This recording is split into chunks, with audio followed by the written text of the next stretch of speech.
आमच्याकडे स्नो पडलाय आणि सगळीकडे स्नो साचलाय. आणि हे बघा हा बर्फ किती स्मूथ, किती छान असं कापसासारखं मऊ लुसलुशीत आहे.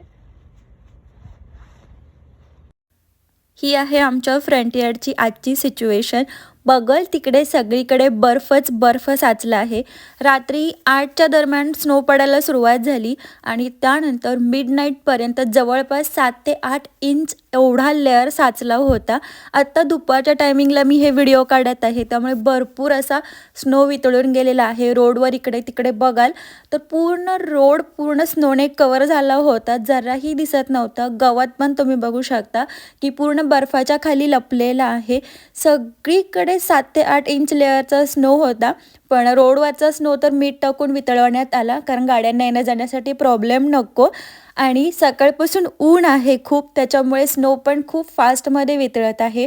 सो ही फ्रंट यार्डची सिच्युएशन आहे. आता मी तुम्हाला आमच्या बॅकयार्डची सिच्युएशन दाखवते की बॅकयार्डमध्ये किती स्नो झालेला आहे. नॉर्थ कॅरोलिनामध्ये आम्ही जिथे राहतो तिथे मोस्टली बर्फ पडत नाही. गेले 2 वर्ष आम्ही इथे राहतोय, पण एकदाही आम्हाला बर्फ बघायला भेटला नाही. पण यावर्षी इट्स मिरॅकल आणि आम्हाला आमच्या इथे बर्फ बघायला भेटलेला आहे.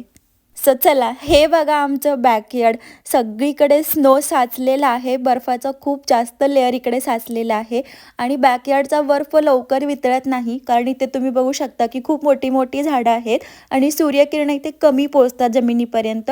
त्यामुळे जेव्हा आता हा इकडे बर्फ पडलेला आहे, हा थोडे दिवस इथे असं साचून राहील. आणि तुम्ही इकडे सिच्युएशन बघू शकता कशी आहे. पूर्ण झाडांची पानं गेलेली आहेत आणि इकडे घरावर पण सगळीकडे स्नो साचलेला आहे. पूर्ण घरं पण अशी पांढरी दिसत आहेत. आणि स्नो आहे म्हटल्यानंतर बर्फात खेळण्याची मजा ही वेगळीच असते. सो आम्ही ट्रिपचा प्लॅन करत होतो कुठेतरी स्नोमध्ये एन्जॉय करायला जाण्यासाठी, पण ट्रिपचा प्लॅन होण्या अगोदरच स्नोच आमच्या भेटीला आमच्या घरी आला.